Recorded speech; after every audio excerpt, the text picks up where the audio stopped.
G'day mates, it's your host Mary O'Neill Phillips and you are listening to Country Outdoors Podcast. Tyler Booth, welcome to Country Outdoors Podcast. Thank you. I am super excited for this one. First of all, you're from Eastern Kentucky, right? Mm-hmm. That's hillbilly kind of country? Oh yeah. Appalachia? Yeah, that's like basically hillbilly country. That and West Virginia, that's about as hillbilly as it gets. I guess Georgia's technically Appalachia too, but whenever I think of hillbilly, I think West Virginia or East Kentucky, yeah. I fancy myself a little bit of a hillbilly. I feel like, you know, I don't like to wear shoes very often. I like hanging out with normal people that don't put themselves above each other. And I feel like that's something that always, like, when I check out your social media and listen to your music, you seem to just be like such a good dude. Like, you very relatable. You don't put yourself above others. You create really good music that resonates to all kinds of people. You seem to be quite a blue collar working guy. But yeah, I wanted to dig into like those Appalachian roots because that seems to be something that's like very true to who you are. Yeah, I feel like music is meant to bring people together. But like I've met some artists too, like, you know, big artists, and like some of them, not all of them are nice. Most of them are, but some of them just ain't nice at all. And like, I feel like music's supposed to bring us together, and like, so whenever I'm in the studio working on a song, or whenever I put something up on socials, I feel connected with my fan base, like, because I'm them and they're me, and you know, it's just that kind of thing. But yeah, I love Eastern Kentucky. It's my favorite place. Well, and also something that kind of stands out for that part of the world is obviously hunting and fishing in the outdoors. I mean, like, you got Alan Mitchell sitting over here and the connection through that. The first one I think of is the Davison brothers, obviously also from that area too. Yeah, they're Kentucky boys, ain't they? I think they're West Virginia. Oh, so right next to you. But yeah, I want to dig into, obviously, this Country Outdoors podcast. We want to talk about music. We want to talk about your outdoor heritage growing up. So let's kick off with some hunting stories. And I want to know, like, what's your earliest memory growing up in the outdoors? I think my first one would be squirrel hunting with my uncle, and it was awesome. I mean, I didn't get to hold the gun. I was like 4 or 5, and it was just me and him going through the woods, and I begged him to go, and so he finally took me, and Mom was cool with it. So we went squirrel hunting, and I don't think we got anything. We only stayed out for a little bit, but I loved it, and you know, later on, I think I really started getting into it when I was 16 or 17, and that would be like more deer, whitetail. I love whitetail hunting. And you know, I'd harvest one every year, try to get a buck. And then I would say, like, probably once I hit about 20, I really got into turkey hunting like crazy. Like, I would watch every bone collector video, Mike Waddell and Nick Munt. I'd watch them over and over, how to use diaphragm call. I was all right with the box call, but like, I never could get a diaphragm call. Which is unusual for a singer. Yeah. You'd think that you would be pretty good. Have you found a way with it yet? No, I haven't. You just can't do it? I haven't had time to go. Yeah. But it was funny. I've been staying at my grandma's house in a holler in Pikeville, so that's about an hour from West Virginia, but way down in the holler, cold country, and like you'll hear them gobbling and stuff right now, especially, or about a month ago is when I heard it, and I called one down the hill with my mouth. I think I just got lucky. I think he was probably just real lonely, and nobody was around him, so he fell for my little call and came down the hill, and I was like, Ma, I called my grandma Ma. I was like, go get the shotgun, go get a gun. And she was like, I don't know where it's at. So it walked all the way off this mountain down to the road, and it just walked off. But I called it in. I felt so proud of myself. Well, sometimes I think that people kind of overthink calling too. Like, yes, there are people that are exceptional turkey callers and exceptional bird callers, but I also, when I turkey call with a diaphragm, sound like Marge Simpson. Like, I've been smoking a pack of cigarettes, Zelma and Patty smoking a pack of cigarettes a day, and I still call in birds. I don't think we should overthink it. Like, yeah. I think one thing I really messed up a lot whenever I was first turkey hunting was over call, I would just because I would. But now I know it's like, all right, hit it 1, 2, 3, you know, 3 or 4 times, and then just stop and give it like 5, 10 minutes. But like before, it was just be call, and I would not stop, and I could not call a turkey. But as soon as I just hit it once and then quit, that's when they started coming. So I love that. Yeah. So your grandmother, so you grew up on a farm, right? Yeah, it was a farm, but we didn't have any livestock. We didn't farm anything. Whenever I was a kid, I think about 14, 15 years old is whenever I first started playing my shows around home and touring a lot. So it was just me and Dad, and my family would come with me, but we would just go play shows, and that kept us busy all weekend. And then once I graduated high school, I went to college for music for a little bit, but we never really had time to use the farm for anything. But we got like 30 acres and a little farm pond, but no, we never. You grew up country living. Yeah, every now and then somebody's horse would come over and hang out at the house for a while and then take off. I love that. And your family, it seemed like they're pretty close. Yeah. They're all pretty proud of you. Yeah, I think so. I think they're pretty proud of me. Well, obviously the outdoors has had quite an influence though in your life, with even the title of your last tour, Wilder Than Above. How'd you come up with that? I don't know. I thought it was a pretty cool name. I was working on a song, and it was in a lyric to a song, and I never even got around to recording it, but I need to get that song finished and put out, and I think that's what I was kind of going with that, and it just never came up to be a song, but I need to finish it and get it out there. But outdoors always, it's always gave me something to do, because like in Campton, it's a town of 400 people. Is that it? Yep. Oh, it's small. Very small. In the city of Campton, but like Wolfe County, I think there's like a couple, maybe a couple thousand or 1,400. Still pretty very small. I think I graduated with like 17 kids, so it was really small. So there wasn't much to do. Like we didn't even have a football team, but so there was basketball, and then you always had guys playing bluegrass on Tuesday nights, downtown Campton. So that was like the two things. Either you play basketball or you, play guitar or something, or mandolin or whatever. And then, there was being outside fishing, hunting, all that good stuff. So that's what I did in the spring. So when did you start playing? I started learning how to play when I was maybe 12. Oh, wow. My dad was in a rock band, and he was actually the manager, and his twin brother was the lead singer. This band was called Stitch Rivet. But What? Pardon? Stitch Rivet. Stitch Rivet. Yeah. What does that even mean? I don't know. Did they know what it meant? I don't think they did. They still probably don't know what it means. But I learned all their songs, and I would sit there and watch them, and like it's rock and roll, so it's like bar chords, and Cool. It's really, a lot of it was beginner friendly. So I'd learn how to play and learn how to tune a guitar and everything like that. And I think I started writing songs about 14. Wow. And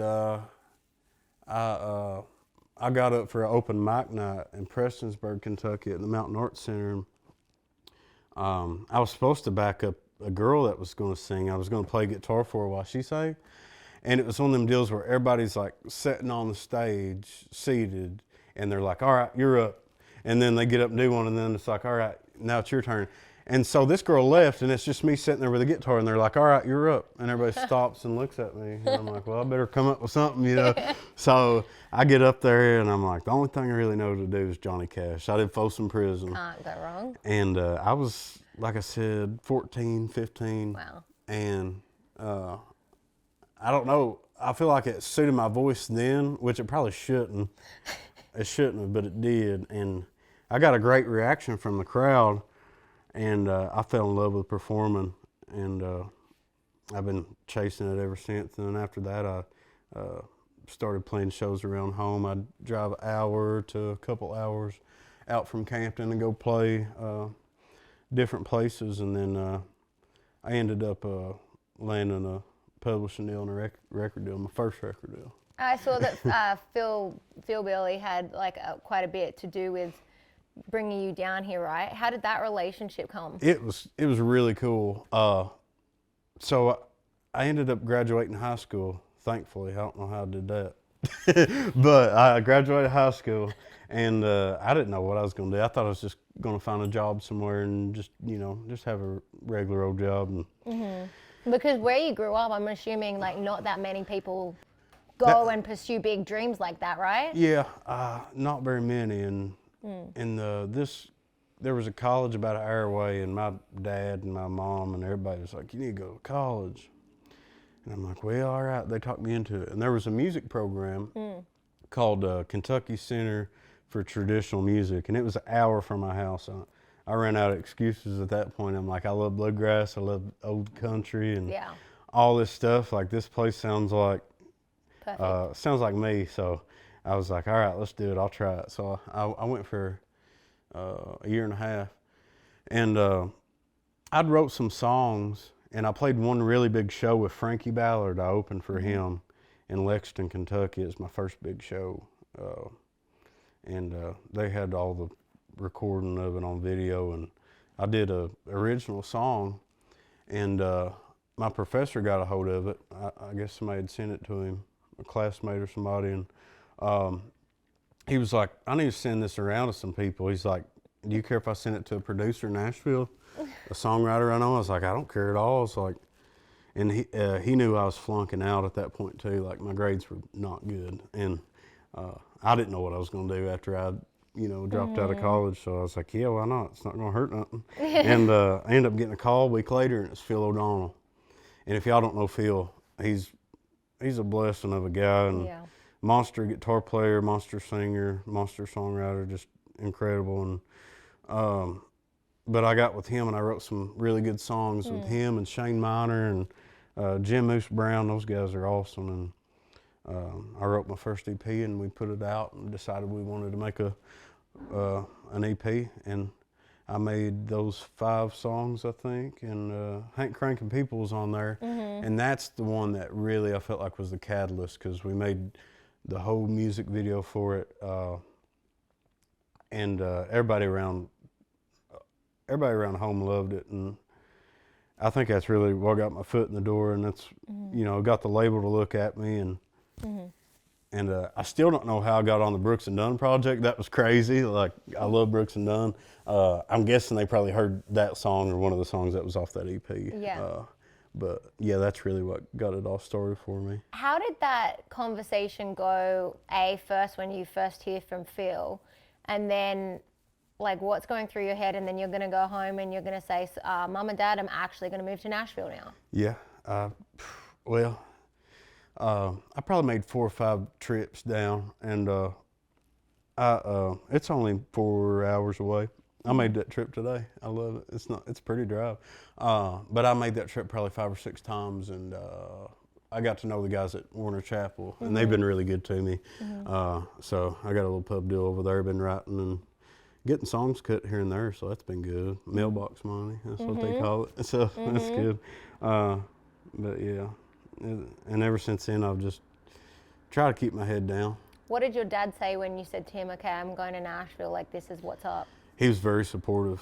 Yeah. At first he wasn't, and I think it was because he managed that rock band, and they, y'all seen The Dirt, Motley Crue, like it was that. Like, they were a wild bunch, and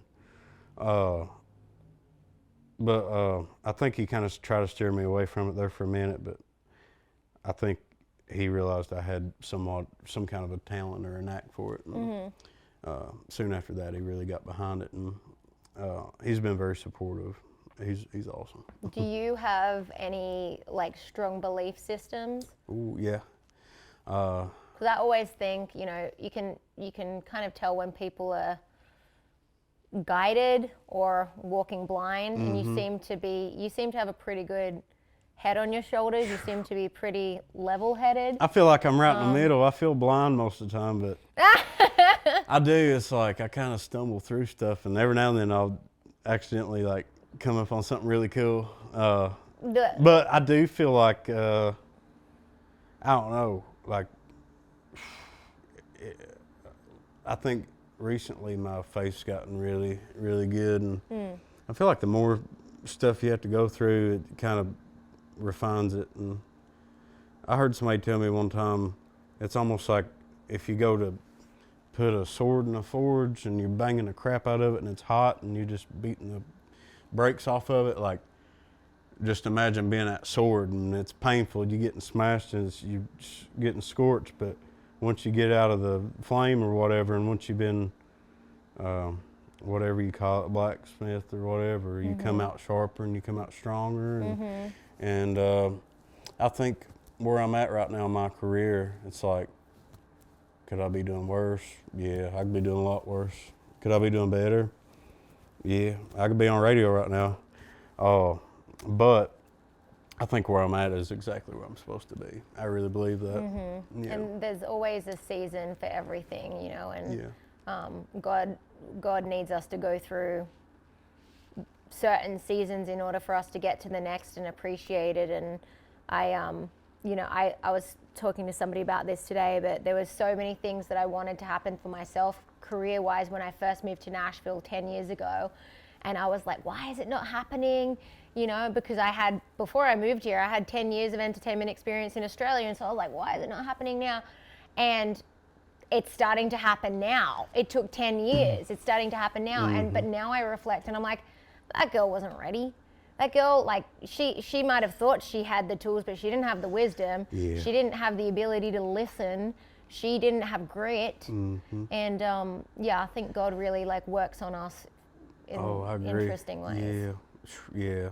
I believe Jesus Christ was God in the flesh, and I try to talk to him every day. Sometimes I forget, and sometimes I don't know. You know, I try to stay on a good path. It's funny too. Like when I start thinking that way. Like, oh, I should be doing better, or this should be happening, or whatever. And it's like, first I start feeling selfish. I'm like, am I really that self-centered to think I just, deserve more than somebody else? And then I think, I got friends that are extremely successful and crazy famous and had, platinums and platinum records and all, and they feel the same way I do whenever I feel that way, because they're like, well, I've had, 15 number ones, but I ain't had one in a year, so now I'm, woe me, but I think everybody goes through that, and I'm so guilty of it. I go through it all the time. I think, like, we always have to remember, when you're having a bad day, remember that your bad day is somebody else's dream day. And that's something really good to remember. But there's so many people, think about all the artists that have in town or have been in town as long as you, and it still hasn't popped off. Do you know what I mean? And that's a lot of people.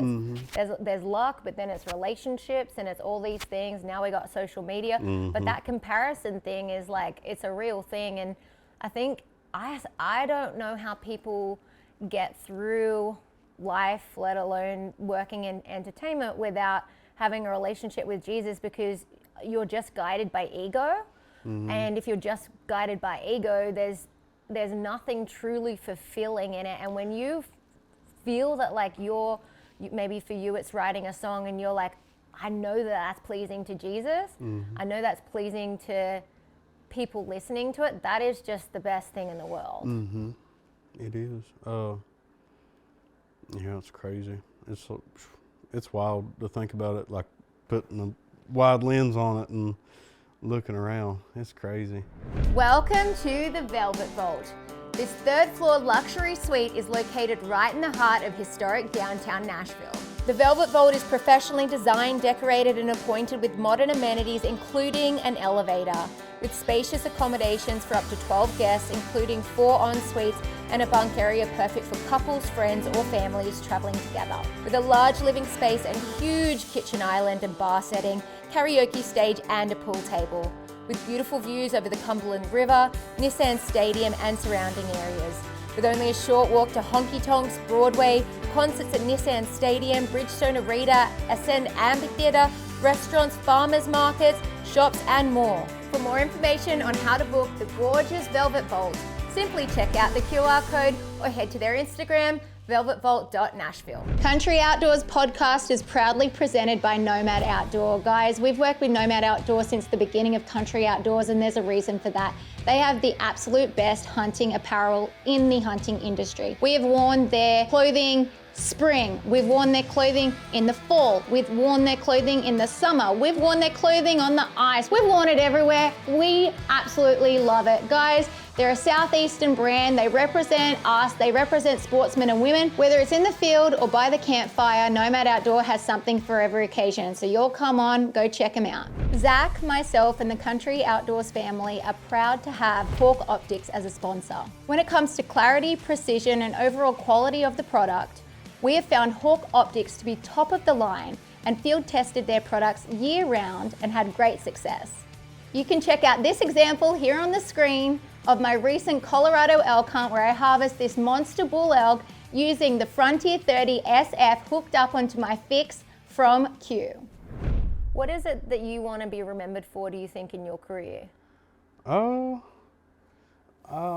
don't know really. Just being a good dude, I think, just showing up and making people smile. And whenever I look out into a room or whatever that I'm playing and I just see all kind of different people there, like, no matter like size or race or what they are, like who they are, everybody comes there for one thing and they're all in good spirits. That's a good feeling. And it does feel like service in a way, like, to the Lord. And I think, I've had a couple people tell me like that I had a gift to sing, and I think sometimes if you don't follow through with gifts you're given, it's almost a sin. It feels like. But yeah, it's interesting.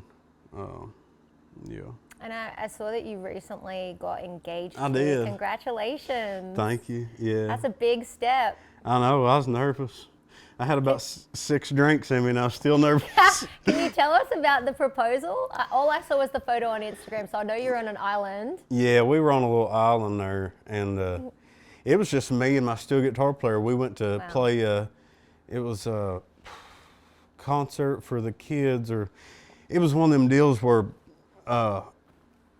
basically a lot of wealthy people came out and they'd have these auctions and buy stuff for like, a lot of money, and they would donate it to like St. Jude and stuff like that. But I was there and I played, and I brought Dave Carter along, my steel guitar player, and I was like, hold my phone, and we walk out on this beach, and there's nobody on the beach. Like it's like dead quiet. It's almost eerie how quiet it was. Like nobody around, and Ray, she's so funny, and like she's got so much energy all the time. She's like exact opposite of me, because I'm like I'm so even keeled, like laid back, and she's like wanting to rear and go all the time. And so she's running up and down the beach and smiling and giggling and having a great time. And I'm like, well, now's the time, and like I need to do it now. So I'm like, Dave you're Carter. Carrying it around in your like pocket, just like waiting for the perfect moment? I was, yeah. Because I couldn't figure out when to do it, and I was like, I better do it now before it's too late. Like, I don't know. And so what, she just comes back running down the beach and you get on your knee, or what happens? Yeah, and she just laughs at me. She thinks I'm joking. And I didn't even say it right. I said, Ray, will you be my wife? And she's like, are you joking? And I was down on it. I was like, I'm not joking. I've got the ring. And she's still laughing. She gets like the nervous giggles at that point, and I'm like, oh my gosh. But yeah, that's how it happened. I mean, there's a video of it, but we didn't post it. I was all sweaty and sunburnt. And no, that's real though. Yeah, like, it wasn't cute. She looks beautiful, but yeah, but yeah, we have great times together. She's awesome. She steers me in the right place all the time, and we both got strong faith system, and I have OCD pretty bad. Like I'll run over the same thing like 80 times in my head, and she's got ADD, so we're like totally opposite, but it works somehow. It's awesome. She's my person. That's awesome. I'm glad you've got somebody special in your life. Thanks for sharing that story, though. I'm glad that are we the first to hear it? I think so. Yeah, but if you ever go down to Florida, there's some kind of little flea or gnat down there, and it's like that big. You ever hunt down there, like I Osceola? do. Yeah, yep. Turkey, Sure Osceola do. turkey and stuff down there? Every year. But them bugs will get you. They call them no-see-ums. Uh-huh. They're ruthless. They do. And so what, that you were being attacked by them while proposing? Yeah, the whole trip. It made it miserable. It really did. I mean, they were bad, but no, we had a great time. But I just like how real that is, though, because everyone, you know, we live in this like time where everything has to be so set up and so staged, and that's just not life. Like when I found out I was pregnant, my husband, we were literally in the CVS.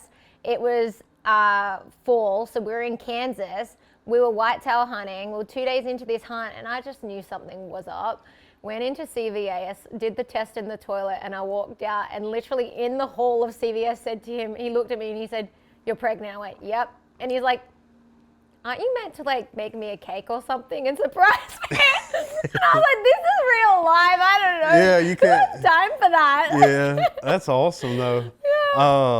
But no, like she laid it out the list. She was like, I don't want people there, but I want my family around. That way we can have an after party. And I want a professional videographer and photographer, but make sure they don't ruin the moment and make sure my nails are done. And So was her family there? No, it was Oh, just that's me and all her right. and You'll have an Dave. engagement party. It was just me and her and Dave.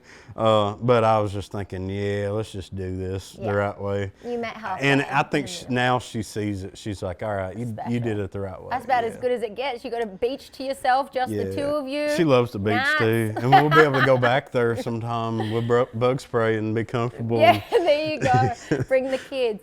Okay, so now I need to know about this guitar. There's quite a story to it, I understand. Yeah. I've had this one for about 2 years now. It looks like it's been through the ringer. It looks a lot older than it is. Yeah. Some of it came like that, like this right here. Hillbilly? Yeah, Phil's on here.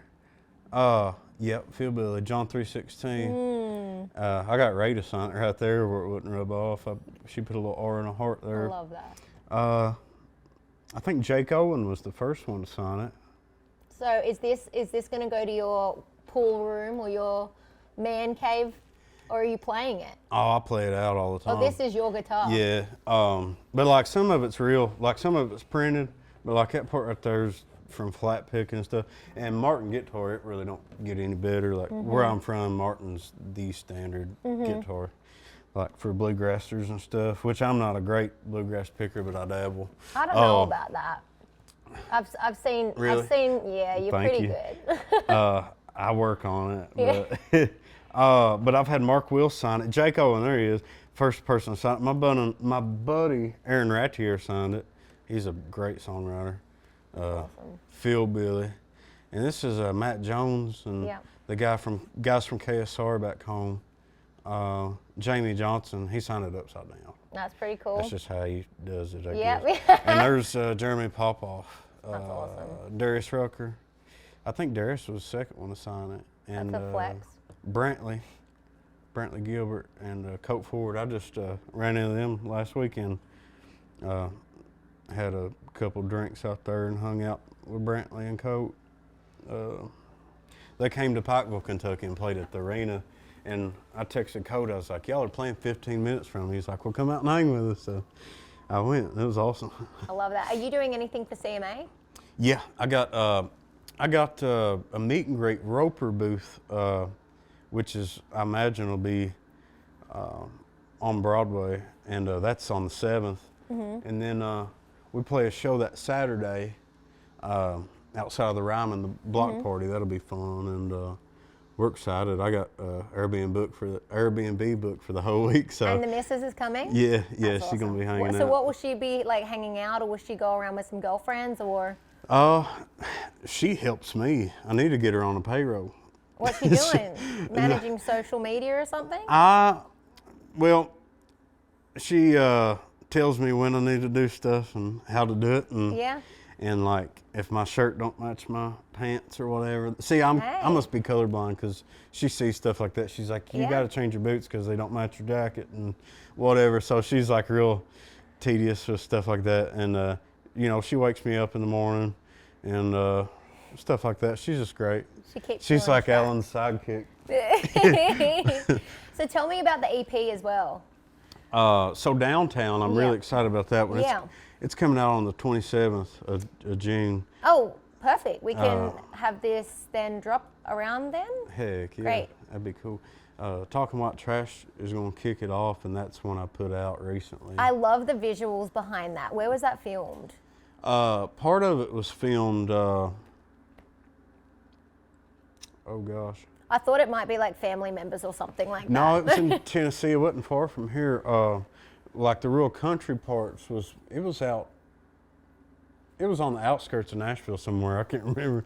White House, I think, is where it was. And then the fancy part of it was in Franklin, that big mansion. Yeah. Which that was an interesting place. Yeah. It was fun. Yeah. It was really fun to shoot that. It was awesome. But Yeah. I feel like there's some good songs on there. Sunshine's one of my favorites, and that one is out now, but it's also on the EP. So Have any of these been inspired by your fiance?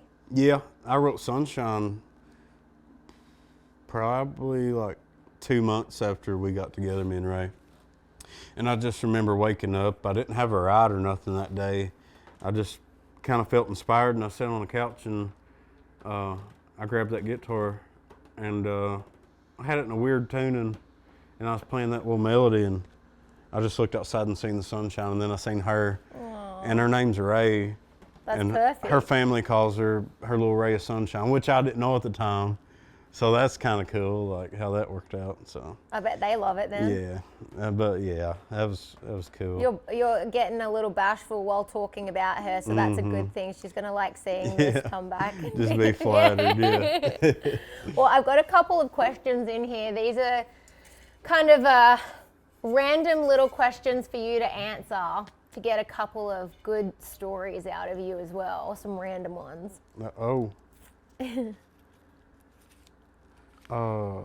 Biggest failure, regret hunting. All right, I got one. This was really embarrassing, but I was really young. First off, when I first went turkey hunting by myself, I had a deer stand, and I set up in it, no covering at all, just totally visible. I didn't realize those birds could see like 2 football fields away. But that was my first mistake. I was kind of embarrassed about that. And then there was all kinds of the hen turkeys crossing I picked a great spot because they were all crossing through there. There was like 4 or 5. And, you know, I just thought hens had beards too. So there would be some with beards on them that long, but they wouldn't fanned out. Fanned out like a tom, you know. So I thought they were hens. I let them walk. And I missed out on like 2 tom turkeys. I was just too young to know any better. I was probably 15, 16. That's all right. I've known. But that was pretty embarrassing not to know the difference with like a tom and a hen. Oh, when you get back home and you're like, yeah, I only saw like bearded hens, and you're like, no. You're an idiot. You're like, they were at like 15 yards. Yeah. Yeah, that was bad. I know grown men that have done the same thing. So really? I know the difference now. Yeah, you do. Oh, a lesson you had to learn the hard way. Okay, when my first EP dropped, I guess that was like 2017, and I was probably 19 years old. I was still in school, actually, and I was driving to Moorhead to school, and I kept fiddling with the radio. I had to keep starting something over because I thought I was hearing something wrong or something, and so I was digging on my CD or whatever, and I kept flipping through songs, and I wasn't looking at the road, and I went to a fence. I took out 6 fence posts. It just goes like, tuh, tuh, tuh, tuh. And then I looked over, and there's a board like sticking right by my head. It almost took my head off. And so, yeah, I learned not to mess with the radio dial, you know, listening to my own songs. But, you know, maybe it wasn't when, it could have been I was excited because the EP came out, or it could have been I was listening because we were about to put it out, and I was making sure it was good, you know, nothing was wrong with the track or something, but I can't remember. But I just remember going through a fence. That was terrible. And how did you get out of said fence? Well, ended up going down this big hill, neighbor's farm, and I don't know how I didn't flip it, but I just go into this cow pasture, barely miss a big cow. And this could have been really bad. And he just stared at me, you know, after I whizzed by him in my truck through the field. And I was fine. Like I said, that board was like this to my face. You got lucky. So I got really lucky. And then I was like, well, you know what? I need to get out, make sure the road's clear, because it'd be bad if somebody was driving through and ran over one of them nails or like ran over them boards. Like I made a mess. Here's you like thinking about the next people to come and you almost died. And like it's like a little bitty old county road, so there's low traffic. So I was like, yeah, I can just run out there and toss the boards out in the ditch or whatever. And I went to jump over the fence, and a nail about that long went through my boot. And they say your foot's the most sensitive part of your body, but about that much that nail went up the bottom of my foot, and that hurt. Have you had problems with it since? No, it's been fine. I got a little tetanus shot. You are lucky. Yeah. Dang. That was a good story, though. But I heard about Alan's tree stand incident. That was crazy. Yeah. That was bad. wasn't it? Yeah. That was a bad one. Favorite conspiracy theory? Ooh. I don't think flat Earth's real. I'll say that. Oh. Do you think flat Earth's real? Like, do you think that the Earth is flat? Yeah, do you? Oh, I don't know. Where I get weirded out on that stuff is when they do interviews with pilots who are like, I think it is. The Earth is flat. And I'm like, I don't think we landed on the moon in the 60s. I will say that. Yeah. I think it was a movie prop or something. yeah. Do you think that the moon thing that just happened with Katy Perry and that's real? I don't know, probably. I'd say they got technology now, but yeah, that's still hard to believe though. If I was going to the moon, I would have like a good reason to go. Yeah. Like it would be something like, I don't know, it had something to do up there, but it wouldn't be like just to go and come back, you know. Well, they were competing against Russia, and was that what I they- think they were, right? Yeah. Did Russia get up there second? The first time? Yeah. Yeah, That was the whole thing. It was like, I think the Katy Perry thing was pretty yeah. that was Well, the random, Katy yeah. Perry thing, the footage that they show back, the door opens inwards, and it was like before, like they were meant to be filming. Somebody started filming and captured footage of the capsule door opening inwards. The whole point is that the pressure is so tight that you have to open it and pull it outwards. Oh yeah. And then the girls, all of the women that were in it are all like floating around. They're not strapped in. They all have like hectic makeup and hair on, which just doesn't seem very real if you're Yeah. going to space. Like, come on, you're like a being, and I know if I'm going I to know. space, I'm not doing my hair and makeup like this, and I'm not, do you know what I mean? It was Yeah, just yeah. weird. Plus, like, if you're up in space, you're not just going to be like, woo, I'm floating around. You're going to be like, holy cow. Yeah. Like, I really hope I get back down. This is the scariest thing I've ever Yeah. done. So I kind of think that was all staged as well. It's crazy. I know I'll listen to Tracy Lawrence's podcast sometimes, and he's got some. He's a conspiracy Yeah, he theorist gets in there, and I doesn't he? love it. Yeah, I love his podcast. I watched that one y'all did together. It was Yeah, good. It was he doesn't shy away from that stuff, Yeah. which is great. I appreciate that. He said something like the radiation ring or something around their layer, Yeah. so there's no way you could get through it or something without coming back with the issue. I think the thing is, there's just been so much stuff that has been fed to us that has been lies that people just don't believe anything anymore. The craziest one I hear is like a reptile people or like Oh, celebrities reptilians? the celebrities are like lizard people or something. Yeah. I can't believe that. Didn't they say that the Nashville bomber was a reptilian? I think don't that was know. a thing. Or he Really? believed in reptilians or something. That was definitely a thing. That was weird how they blew up the AT&T building, wasn't it? Yeah, we've been talking about that a lot since we've been here because Really? it's like right there. Best quote you've ever heard? That's hard. I can't think of one. You don't have to. Oh, we're man. not, we're I'm not trying on a to think. timer. I'm sure you're from Eastern Kentucky. I'm sure you've got some golden nugget quotes that people have told you. If it ain't broke, don't fix it. That's the first thing that comes to mind. Yeah. I mean, that's a pretty solid, good one, That is right? a good one. All right, last one. Well,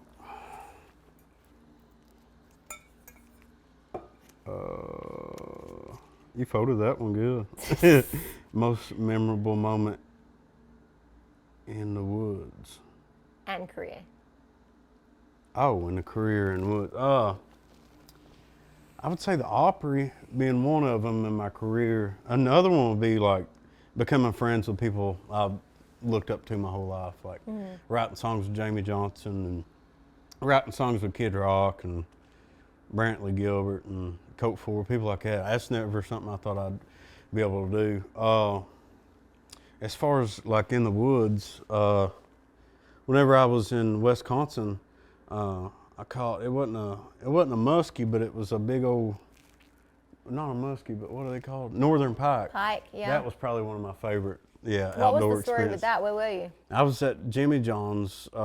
He has a big old place up there in Wisconsin, and you know, he'll invite people, you know, Bob, Kid Rock, and some of these other people, people he's friends with, and we'll all go fishing and do stuff. Theo Vaughn's usually there, people like that. And Was it like on the ice or? no, it was summertime. It was beautiful out, and we get in this boat, and I just remember catching one of them northern pikes. I think I was That's pretty hungover, special. a little bit drunk or something, but I remember it, and it was awesome. That's awesome. Yeah, they put up a good fight too, Oh, yeah. for like 10 or 15 seconds, and then it's like they get paralyzed, or like they just quit moving or Yeah. fighting. If you catch a big one, that's pretty special. Yeah, it was awesome. That's I awesome. might have to post that on Instagram. Yeah, well, I don't we'll think get- I ever posted it. I went to grab it like a catfish. Yeah. Or you know how you get up under the gill? Yeah. And you just hold it like that? I went to do that and it ate me up. Yeah, you got to kind of hold it like that, don't I you? started bleeding. Yeah. And I felt like an idiot. No, that's all right. I mean, it's Those gills are rough. yeah. That's the same with like snapper. With Really? snapper, you got to like grab them with those little tongs, the one with the big tongs and stuff, because they can slice you up too. Yeah. All right, guys, I have a confession to make. I have a terrible sense of direction, and it's no wonder I haven't got lost in the woods or eaten by a bear at this stage, but there's a reason for that, and it's because I have Onyx Hunt. Onyx Hunt is incredible. It's an incredible mapping feature, and it has helped me navigate my way out of some pretty sketchy areas using the compass feature. I've been able to get back to my truck. I've been able to drop pins and waypoints to be able to coordinate how to get to A to B, to be able to find that turkey that I saw on the road and knock and get permission. Guys, though, if you really want to know who's a fanatic at dropping pins, it's my husband, Zach. If you look in his phone, he has thousands of these pins. If it was the 1920s, he'd be able to trade them and get some money out of them. But don't take my opinion. Go and download Onyx today and check it out for yourself. Good luck this fall. When you think of the biggest hunting shows, the most legendary hunting shows in outdoor television, what channel do you think of? Outdoor Channel. Country Outdoors is very proud of our partnership with Outdoor Channel, which started during the pandemic in 2020 with our turkey tour, and which has now evolved into a popular adventure series 4 years later. We are available on all Outdoor Channel digital outlets, including My Outdoor TV. And guys, they're giving out a free subscription to My Outdoor TV, so go and check it out. I skinned a turtle one. I was thinking you was You talking what? about snapping turtle. You ever skin a turtle? No. Is there a million ways to skin a turtle? I don't know. Is this the quote that you forgot There's to tell got to me? be a better way to skin one than how I've done it, because I sat there for an hour and a half and like flies were blowing around me, and I'm like, there's got to be an easier way to do it. I've heard some crazy stuff though. Like I hear like some people will put a water hose in their mouth, and like, I don't know if PETA get me for this or not, but they'll put like a water hose and make them swell out so their shell pops off. It sounds. What are you it skinning sounds the turtle brutal. for? Are you making turtle soup? I don't know. I was doing it for my uncle. He was like, skin these 2 turtles for me. This And is he- some Eastern Kentucky stuff now. And he was drinking beer or doing something. He was like, hey man, if you ain't got nothing to do, skin these turtles for me. And I was probably 16 or 17. I'd skin a few things. And I didn't ask any questions. I skinned squirrels, rabbits, you know, field dressed deer. I never skinned deer. That'd be kind of hard, I think. I always have somebody do it, but turtle was a challenge. It was rough. Well, And it smelled bad. I didn't want to try it. I didn't want to eat it after I did that.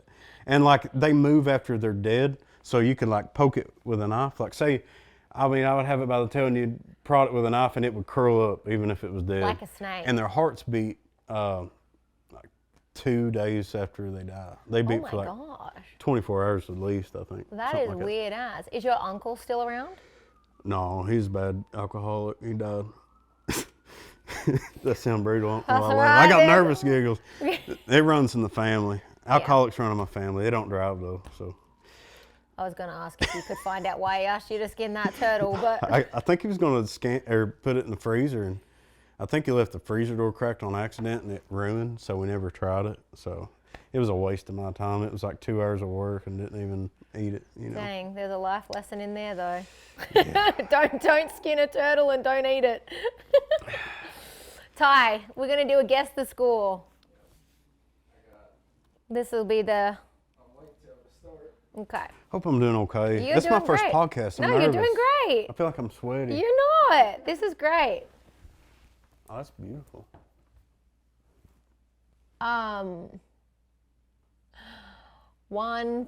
153. Man, I ain't good at this. I'm gonna say 150. Is that a score? 161. So you close. Well, we're both close. And then for this one, we're gonna do a bass. So Yeah, this is a guess the pound. Oh, that's healthy looking. Oh, he looks good. At least 6.5 pounds. No, maybe not that. I don't know. 6 pounds. Yeah, I'm not gonna sure. go with 5.4. 4.8. Dang, it looked big. It does look big. He got a good angle on it. I caught a good bass up there at Jimmy's too. It was like, yeah, I never caught a big bass like You need that. to not be gatekeeping on this Jimmy stuff and invite me I'll up there. invite you I want next to catch some time. pike. Tell old Jimmy, tell him I love those omwiches. I'll be the omwich Aussie queen. You know, Mike Waddell and Nick Yeah. at Bone Collector, they're Yeah. usually there fishing and Yeah. hanging out and stuff. And Nice. yeah, they're good fellers. There was just a big change over there because Michael was with Realtree for the longest time. And did you see he just moved over to, what's it called? True Timber. Oh, I didn't see that. That's, Yeah. Yeah. Yeah. That's big. So in the camo world, this is big news. They've been trying to get me on those bows they like. Which one? Shoot, I can't remember the brand. I usually just get the best deal. I don't think too much about brand, but If you're not filming a hunting show, it doesn't Mm-hmm. matter. Like, honestly, they're all pretty comparative and good, which I probably shouldn't be saying if I'm sponsored by a bow company. But at these days, most bows, because of the engineering, are pretty good. Like, I was in a blind with Ray. That's, I guess, might have been December does she before hunt? last. Or she just comes along? I think she just hangs out. She talks too much. She'll scare them off. I know that. No, I'm just joking. As long as she's not complaining, then she's a No, good yeah, person she to hang loves around. it out there. She loves being outside. But we got out real early one morning. I had a compound bow, and I think it was like set up too short. Mm-hmm.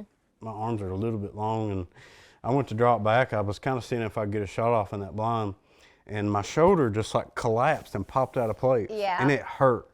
And I'd been out of the gym, so I wasn't surprised, but it was like, dang, that really hurt. And I was like, I'm gonna have to put it up for the evening and figure something out. So I went and bought a crossbow the next day, so I'd go back Hey, out. But crossbows are lethal. yeah, they're good. I like them. They go a long ways too. I tried to get a groundhog with one recently, and What's the story behind that? Now he's telling me all the good stories. It was Turtle like- soup, groundhogs. it was like it might have been. No, it was pretty far. It was like 150 yards or something.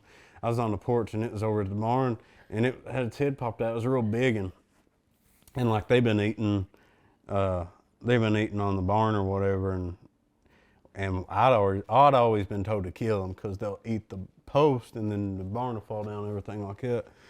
So I've shot plenty of them in my time or whatever. Never ate them, but some people do. But anyway, I had my crossbow. I was like, I'm gonna see how good a shot I am. So I pulled it up, and you know that groundhog, you know how they do. They're like that, they're just looking over.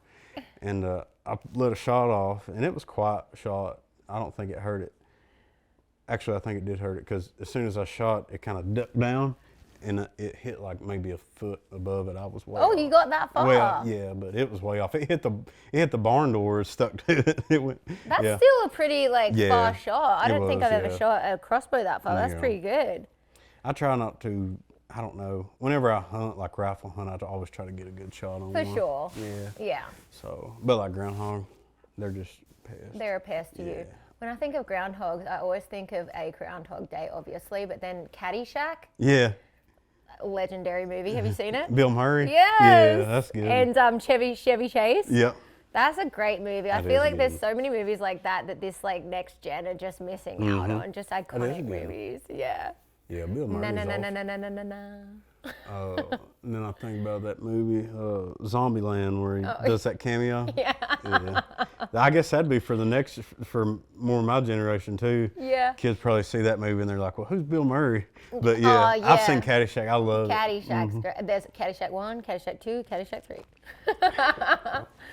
Oh, well, it has been a pleasure having you on here. I'm glad I got some of these great little lost stories out of you. I feel like we're just scratching the surface on who you truly are. But We might have to do it again because I could yeah. probably come up with some more stuff. no, it's good stuff. It's great to have you on here. And again, like, you just salt of the earth. Thank you. Super talented. And I'm really excited to see what this EP does. And how long out do you reckon until you have the wedding? Probably next May or June. Okay. Because right now, I've been back in the holler in East Kentucky. Like, I really had not a lot going on in town up until CMA Fest, but I'm going to work on finding a house down here somewhere close and get back in the game. I took a year off to kind of figure stuff out. That's all right. Took a year off to drink. I'm just joking. Heard Jamie Johnson say it one time, and I thought it sounded cool, so I wanted to say it. Took a year off to drink. But, no, but yeah, I'm excited to get moved back into Nashville, so we'll do that and get through CMA Fest and rock it out. And Awesome. do all that fun stuff and get some shows booked, and we'll get married probably next summer. Well, for sure next summer sometime. You guys thinking you might start a family? Might wait a little bit. Might enjoy getting married first for a little while. Yeah, that's a smart move. if it works out that way, I don't know. Sometimes it don't. Yeah, that is very true. That is very true. Well, thank you so much, Tyler. It has been an absolute pleasure having you on. Thank you. I hope I did okay. I was You nervous. did great. It was awesome.